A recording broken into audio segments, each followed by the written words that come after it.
tentang penyakit tipes dan pembengkakan hati. Mohon maaf Pak Ustadz, terima kasih. Monggo Pak Ustadz. Iya, kalau tipes itu biasanya urusannya dengan keluarga.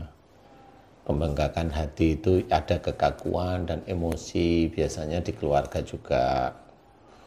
Kalau memang terkena tipes, yaitu emosionalnya itu terlalu kuat. Jadi emosi, marah, entah itu marah disimpan, marah keluar, nanti nggak ngomong seharian, kayak gitu 2 hari, seperti itu. Tipes itu insya Allah seperti itu kurang lebihnya ya.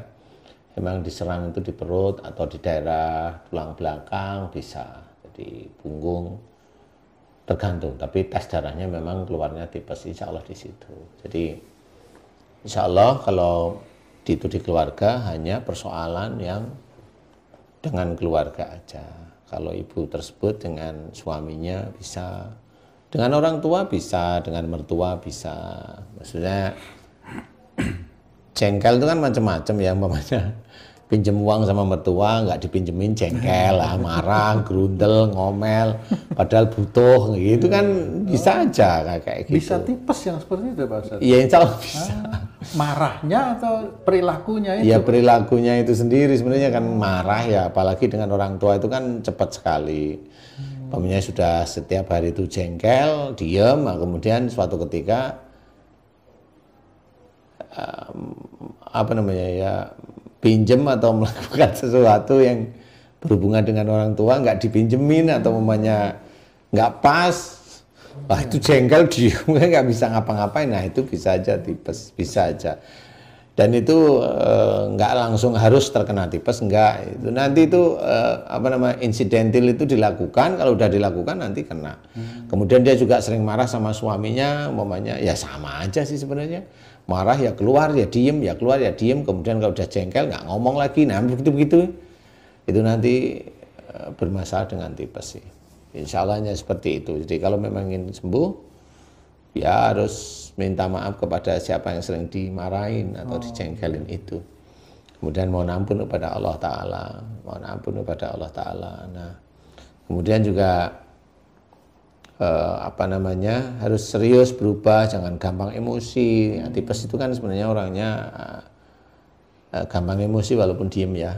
Walaupun diem juga maksudnya emosi yang keluar atau diem itu yang ringan-ringan di keluarga, insya Allah menjadi tipes ya. Insya Allah seperti itu. Kemudian kalau yang bengkak hati itu ya, itu ada dendam. Ada dendam biasanya, ada dendam kepada orang yang dijengkeli. Jadi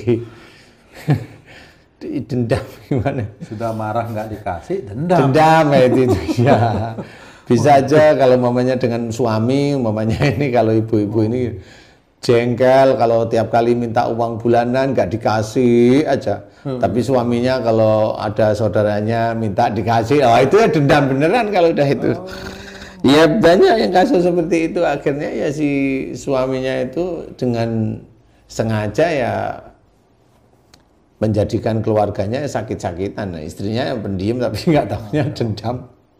Kalau saudaranya dikasih, kalau ininya dikasih, gitu. Tapi kalau istrinya minta nggak dikasih, kan gitu ada. Banyak juga yang kasus gitu tuh banyak sebenarnya. Iya. Kasih itu ya banyak. Iya, banyak lah istilahnya. Kalau sama istri dikasih, kalau sama istri nggak ngasih, tapi sama istrinya orang lain dikasih, gitu ya sama. Nah, itu beda persoalan. Beda persoalan ya. Jadi intinya emosi dalam keluarga inilah yang menjadikan panas di perut yang bisa nanti terdeteksi di darah itu tipes. Insya Allah seperti itu. Nah, caranya adalah ya berubah, kemudian lebih baik lagi, jangan emosional.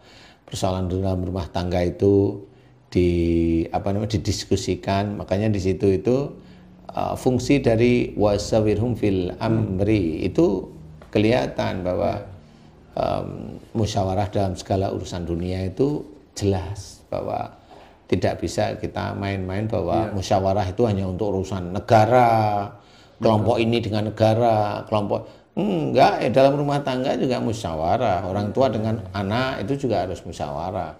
Di dalam pekerjaan ya juga harus ada musyawarah, dicari yang terbaik.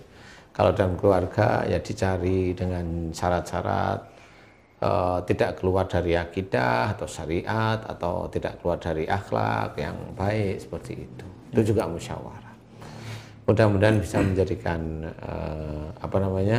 manfaat, bahwasanya kejengkelan, dendam itu nggak perlu, memang nggak perlu, malah dosa nanti. Malah dosa, nggak perlu dendam. Habis saya disakitin Ustadz, nggak perlu sakit. Itu ujian aja. Ujian yang datangnya dari suami kan gitu. Ujian yang datangnya dari istri. Saya bukan berarti terus ujian datang dari suami, suaminya dengar saya ngomong begitu, oh berarti saya penguji, mending saya jadi penguji aja, ya nggak boleh. Nanti memang saat itu menguji istrinya suatu ketika nanti si suami ini akan diuji oleh Allah Ta'ala langsung. Nah itu hati-hati, nggak boleh seperti itu ya. Kalau bisa tetap berhubungan suami istri itu baik ya. Tidak boleh saling menekan, nggak boleh. Support boleh, tapi support yang positif. Mengajak hal yang baik boleh, meningkatkan keimanan boleh, semuanya boleh. Pokoknya yang baiklah insya Allah ya. Mudah-mudahan manfaat. Wallahu a'lam. Wallahu a'lam. Terima kasih Pak Ustadz. Nah, Ibu Sohrah Askia, dimanapun berada, mudah-mudahan mendengarkan penjelasan dari Pak Ustadz Danu ya. Jika saat ini sedang menderita sakit, mudah-mudahan diberikan kesembuhan oleh Allah. Amin. Berikut pertanyaan selanjutnya, Pak Ustadz, datang dari Ibu Karti Kartiem. Ibu Karti Kartiem. Nah ini orang Sunda nih. Tapi kalau dari Kartiemnya Jawa ini Pak. Iya. Orang-orang Sunda kan biasanya ke teman-teman Sunda itu kan diulang-ulang. Double Cecep, diulang. kurbacep. Assalamualaikum Pak Ustadz Danu. Waalaikumsalam warahmatullahi wabarakatuh. Amin. Mohon bertanya Pak Ustadz, anak saya umur 5 tahun 9 bulan. Kemarin jatuh dari ketinggian 2 meter. Ini kaki kiri luka dalam dan dijahit 14 jahitan. Tulang keringnya retak, akhirnya dioperasi. Sudah dijahit, dioperasi pula. Mohon doa dan solusinya Pak Ustadz Danu. Syukron Pak Ustadz. Monggo Pak Ustadz. Afan, ya. Ibu, kalau anak yang jatuh sebelum akil balik, 5 tahun Pak Ustadz, ya, usianya. kok sampai penean 2,5 meter itu kan ya masa naik lemari sih kan gitu ya. Iya Pak Ustadz. Ya sudah gini, intinya adalah di antara ibu sama suami, kalau yang kaki kiri yang retak, ya, kaki ya kiri, retak, kemudian ada jahitan kemudian juga jatuh, ini ada salah satu antara ibu sama suami, mana yang kalau diberi masukan tentang apa yang dilakukan, umpamanya begini nih, umpamanya suami ibu itu punya keinginan kuat. Nah itu kalau diberi masukan sama orang tuanya atau sama mertua itu ngeyel dan nggak digubris, diayelin istilahnya. Diayelin itu di debat. Suami kepada orang tuanya Pak. Ya, jadi umpama ini hanya Ya, umpama suami itu punya keinginan kuat dan keinginan itu belum tentu baik sebenarnya. Keinginan itu belum tentu baik sebenarnya karena jatuhnya di kaki kiri, yang retak kaki kiri itu insya Allah belum tentu baik. Kaki berhubungan dengan masalah keluarga, khususnya dengan pekerjaan bisa. Dan ini bisa aja umpama suami itu punya keinginan yang sebenarnya belum tentu baik. Nah, suatu ketika dinasihatin sama orang tua atau dengan mertua didebat. Dan itu nggak sekali dua kali, berkali-kali. Nah, karena memang punya anak kecil, salah satunya karena memang orang tuanya itu dikasih nasihat nggak bisa. Allah melalui anak kecil. Dia kalau anaknya itu dibikin retak kakinya, dia paham enggak gitu. Itu cara Allah itu seperti itu. Kalau sering saya amati itu seperti itu. Agar orang tuanya itu mau kembali ke jalan yang baik, yang benar, di jalan Allah seperti itu. Jadi harus nanti orang tuanya. Itu jelas pasti ada bentrokan antara salah satu orang tuanya si adik yang jatuh itu dengan orang tuanya lagi. Gitu. Insya Allah seperti itu. akhirnya si adik yang umur usia baru 5 tahun ini menderita akibat dari kesalahan orang tuanya, begitu Pak? Iya. Oh, Bagi Allah ya nggak apa-apa, wong itu si anak itu kan miliknya Allah ya. iya, iya. Jadi Allah ya nggak, Allah itu nggak melihat itu anak kecil, enggak ya, karena memang orang tuanya ngeyelan, mau gimana lagi.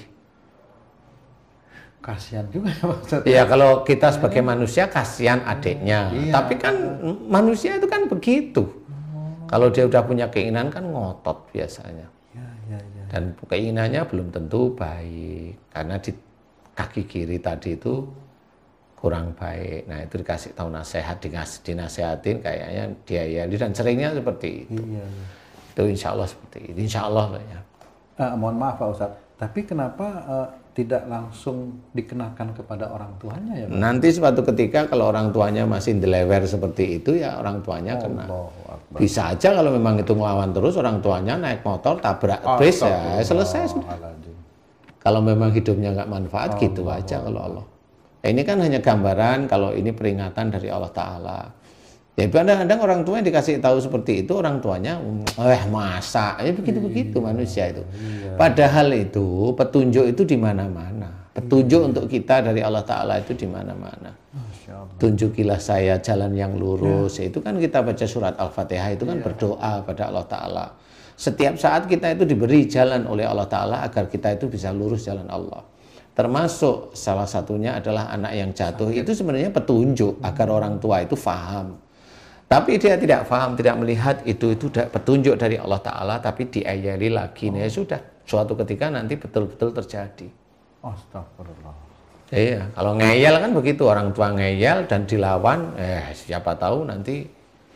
Iya. Ya, begitulah Allah cara mengingatkan kalau udah nggak bisa, nggak manfaat, dilihat nih orang ini nggak manfaat, nggak ada manfaat untuk iman, nggak ada manfaat untuk ya selesai.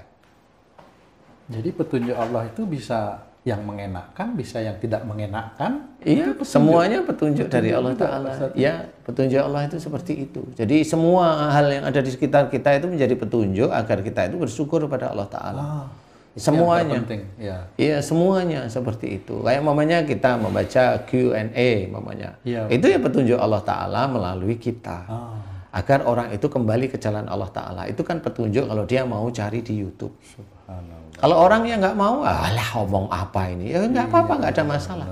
Kalau dia itu sakitnya sama seperti itu, dia ke rumah sakit nggak ketemu solusinya, dia nggak mau karena benci dengan saya, ya nggak apa-apa. Taunya nanti kan di akhirat.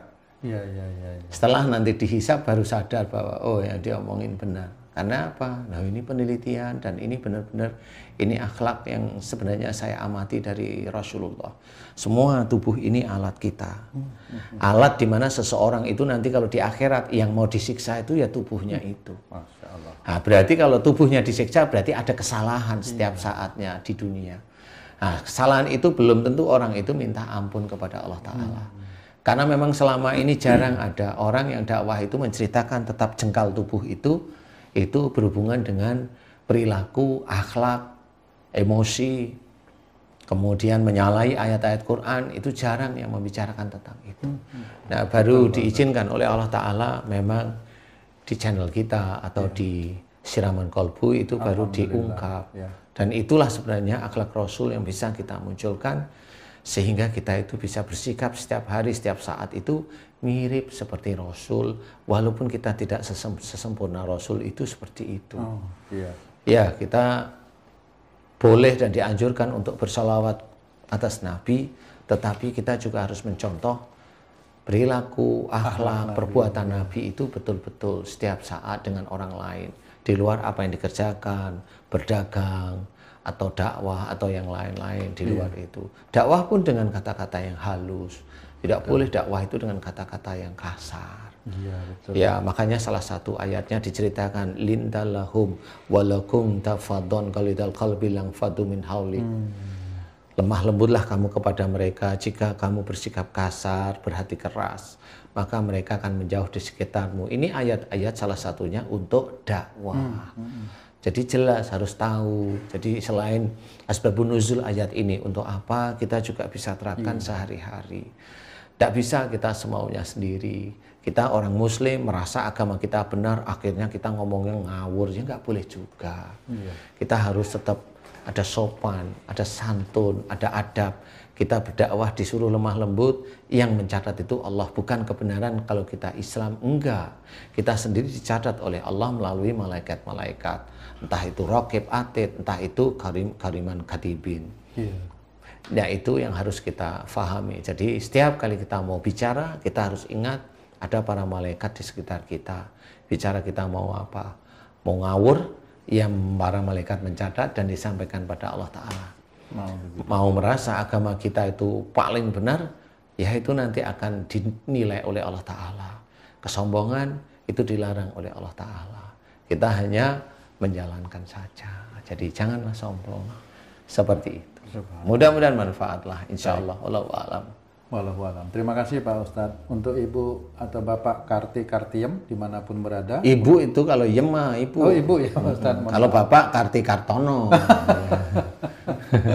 Karti Kartile. Ya, mudah-mudahan Ibu Karti Kartiem dimanapun berada bisa mendengarkan penjelasan dari guru kita Pak Ustadz Danu ya. Mudah-mudahan Ibu bisa memahami apa yang disampaikan Pak Ustadz Danu. Saya tidak bisa menambahkan apa-apa. Mudah-mudahan Ibu bisa memahami. Berikutnya pertanyaan terakhir Pak Ustadz. Insya Allah ini datangnya dari Mama Tajul lah. Ini kalau ini perempuan. Mama Tajul. Assalamualaikum warahmatullahi wabarakatuh. Waalaikumsalam warahmatullahi wabarakatuh. Amin. Bismillahirrahmanirrahim. Nama saya Ai Siti Nurjanah dari Cianjur. Umur 25 tahun. Sudah menikah. Saya mau bertanya, misalnya saya mau meminta maaf, tapi cara meminta maaf saya sambil membaca buku. Wah, ini agak lucu pertanyaannya Pak Ustadz. Membaca buku tulisan dari doa Pak Ustadz. Loh, ya toh? Boleh.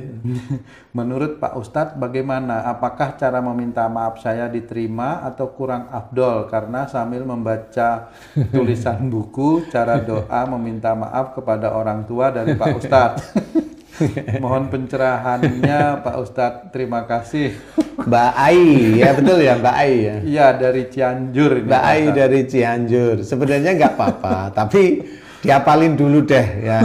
Oh, itu nggak mutlak persis juga nggak apa-apa, hanya kurang lebihnya aja. Ini saking anunya semangat semangatnya dan tahu kalau ada kesalahan kepada orang tua ya. Bener. Sebenarnya saya merespon bagus Mbak Ai ya. Ini bisa dilakukan oleh teman-teman beriman yang lain, boleh sih sebenarnya dihafalkan boleh, tapi nggak harus sama, kurang lebihnya aja. Kalau sebenarnya umpamanya boleh apa enggak, boleh sih minta maaf lewat buku itu, maksudnya membaca biar urut itu boleh-boleh aja, apalagi kalau panjang ya, boleh, tetapi ya dengan kata-kata pada waktu membaca jangan kayak membaca apa namanya yang cepet-cepet itu ya, jangan, tapi membacanya boleh Pak. Jika selama ini aku putrimu, kan pelan-pelan nih kalau dibaca gini nih, aku putrimu selalu jengkel, marah sama Bapak. Jika itu dosa di hadapan Allah Pak. Hari ini aku putrimu yang bernama Ai, siapa tadi? Ai Nurjana. Ai Nurjana. Siti Nurjana. Ya, meminta maaf sama ayah. Lillahi ta'ala maafin Ai Siti Nurjanah ya. Nah, itu boleh. Terus taruh kertas, pelukan gitu. Ya, dicium tangannya orang tua boleh. Boleh sih sebenarnya, tapi pelan-pelan cukup menginspirasi aja. Nih. Ya, cukup bagus. Teh Ai Siti Nurjanah sebenarnya cukup bagus. Dihafalkan boleh. Mudah-mudahan itu bisa menjadi inspirasi bagi yang lainnya, bahwa meminta maaf itu tidak hanya cuma maafin aku ya, enggak seperti itu, tapi dari hati. Kesungguhan dari hati itulah yang dinilai oleh Allah Ta'ala. Sama seperti niat itu ada dalam hati, boleh diucapkan, boleh dengan jelas, boleh silahkan. Tapi intinya ini menginspirasi dengan yang lain. Silahkan Teh Ai Siti Nurjanah, mudah-mudahan ini menginspirasi yang lainnya. Minta maaflah kepada orang tua dengan baik, sehingga itu akan dicatat oleh para malaikat itu dengan baik juga. Mudah-mudahan itu bisa menjadi terkabulnya doanya Teh Ai Siti Nurjanah untuk keinginan sesuatu. Boleh, silahkan. Kalau memang itu serius, mudah-mudahan itu dicatat oleh malaikat dan Amin, juga amin, dikabulkan amin. oleh Allah Ta'ala. Amin. Amin, amin. Ini menginspirasi. Bagus. Allahu a'lam. Boleh Teh? Boleh. Saya jawab boleh. Terima kasih Pak Ustadz. Iya. Baiklah sahabat beriman, dari tadi kita sudah mendengarkan penjelasan dan tausiah dari guru kita Pak Ustadz Danu. Kalau saya simpulkan Pak Ustadz, kebanyakan penyakit itu muncul dari keluarga ya Pak Ustadz, hubungan komunikasi atau hubungan perilaku kita di dalam keluarga antara suami istri, anak, orang tua. Iya. Begitu Pak Ustadz ya? Iya, lah contoh umpamanya saya sakit gara-gara nggak komunikasi dengan Pak Jokowi, mulai kan nggak lucu. Saya nomor teleponnya ya nggak tahu, marah ya nggak pernah, gitu, anak ya bukan, kan gitu. Jadi ya nggak seperti itu. Tapi kalau di keluarga itu kan setiap saat ketemu, suami istri kan setiap saat ketemu. Jadi itu ya bisa aja persoalannya seperti itulah. Jadi rata-rata karena memang itu kesalahan dan dosa, kemudian si suami atau istrinya sholatnya tertib. Dengan sholat tertib inilah dimunculkan oleh Allah Ta'ala penyakit itu lebih dini, lebih cepat biasanya. Kalau dalam keluarga sering berantem, penyakitnya belum keluar, berarti ibadahnya belum bagus di hadapan Allah Ta'ala. Seperti itu. Jadi karena ibadahnya bagus itulah dipercepat oleh Allah Ta'ala agar mereka itu kembali ke jalan Allah. Sebenarnya seperti itu. Jadi kembali ke jalan Allah, meminta maaf, kemudian persoalan itu diselesaikan dengan baik-baik, jangan dengan emosi, jangan dengan marah, jangan dengan kekakuan, jangan dengan ego, semuanya disandarkan pada Allah Ta'ala, seperti itu. Jadi memang harus seperti itulah. Apakah bisa dihubungkan dengan salah satu ayat dalam Quran itu, jagalah dirimu dan keluargamu dari api neraka itu Pak? Ya memang, intinya kan ke arah sana. Jadi kalau memang ayat itu memang dipergunakan agar kita dan keluarga kita itu ada di garis Allah. Jadi sebagai seorang suami, dia menjadi imam, dia harus belajar dulu agama dengan baik dan benar. Kemudian ditularkan kepada istrinya, ditularkan kepada anak-anaknya. Ini menjaga dirinya dan keluarganya dari api neraka dari sisi dakwahnya. Kemudian kalau dari sisi amaliyahnya juga harus. Nah, amaliyah itu berarti kalau ada persoalan ini harus saling hormat. Nah, ini amaliyah jadi ini. Jadi amaliyah dari sisi sehari-hari mengamalkan. Nah, nanti suaminya benar secara teori agamanya bagus, tapi secara emosional nggak taunya ngawur, ya sama aja. Itu tetap nanti akan menjadi bencana di dalam keluarga dan akan menjadi bencana nanti keluarga ini bisa salah satu atau salah semuanya masuk neraka. Ya ini bisa tergantung memang. Kalau memang nanti anaknya tahu orang tuanya emosional, dia memilih diam, dia memberikan nasihat. Kalau orang tuanya nggak mau, dia milih diam. Tapi dia tidak marah dengan orang tuanya, dia hanya mendoakan orang tuanya agar orang tuanya menjadi saleh, menjadi soleh istilahnya. Itu anak yang bagus sebenarnya. Dia sudah tidak mampu mengajak orang tuanya ke jalan Allah, khususnya yang berhubungan dengan kesabaran. Karena orang tuanya merasa lebih, merasa tahu agamanya, akhirnya anaknya akan direndahkan. Seperti itu. Tapi ya nanti orang tuanya sendiri yang akan tahu. Ya akhirnya walatul bi aidikum ila tahlukat itu akan tersampaikan. Dan janganlah kamu menjerumuskan dirimu dengan perbuatanmu ke dalam kebinasaan. Orang ayat ini tidak banyak yang paham. Perbuatan itu apa? Tidak hanya merokok aja, enggak. Nah, perbuatan ini ya akhlak itu sebenarnya. Akhlak itulah yang menjadi kunci seseorang itu akan binasa. Jadi belum tentu itu Allah yang ridho, tetapi orang itu sendiri yang menuntun dirinya binasa. Oh gitu ya Pak? Iya, jadi kalau saya anggap kasarnya ya orang itu bunuh diri sebenarnya.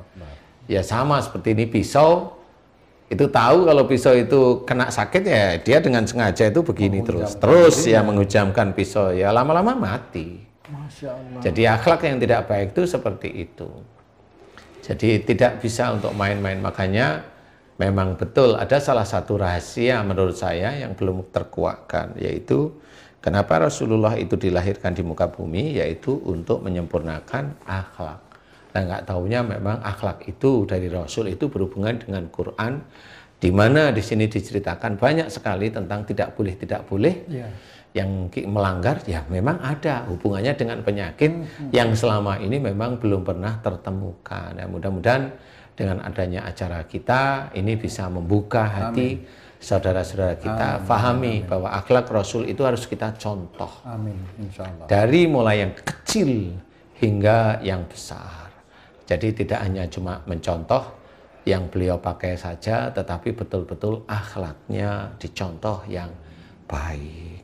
Sehingga nanti kita, keluarga kita, saudara-saudara kita benar-benar bisa diselamatkan oleh Allah Ta'ala dunia dan akhirat. Insya Allah. Insya Allah. Amin. Wallahu a'lam. Wallahu a'lam. Baik, terima kasih Pak Ustadz. Waktu kita sudah habis. Mungkin lain waktu kita bisa bincang-bincang lagi Pak Ustadz. Nah, sahabat beriman dimanapun berada, demikianlah tadi perbincangan kami dengan Pak Ustadz Danu. Mudah-mudahan bisa memberikan manfaat yang seluas-luasnya bagi ya diri Allah, saya ya dan juga amin. bagi para sahabat beriman yang menyaksikan acara ini. Marilah kita senantiasa meningkatkan akhlak dengan memperbaiki perilaku kita kepada siapapun, terutama di dalam keluarga kita ya, supaya keluarga kita bisa menjadi keluarga yang sakinah, mawaddah, warahmah. Amin. Demikian perjumpaan kita kali ini. Saya beserta tim yang bertugas mengucapkan wassalamualaikum warahmatullahi wabarakatuh. Waalaikumsalam warahmatullahi wabarakatuh. Terima kasih Ya. Pak Ustadz. Alhamdulillah. Ya.